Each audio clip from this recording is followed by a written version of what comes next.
আসসালামু আলাইকুম। আজকে দেখাবো হাই স্পিড ফ্যান নষ্ট হলে কি করবেন। দেখুন, এই ফ্যানটি নষ্ট হয়ে গেছে।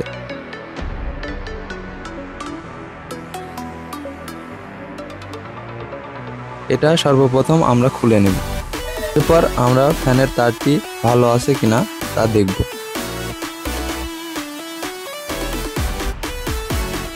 দেখুন, ভোল্টেজ দেখাচ্ছে।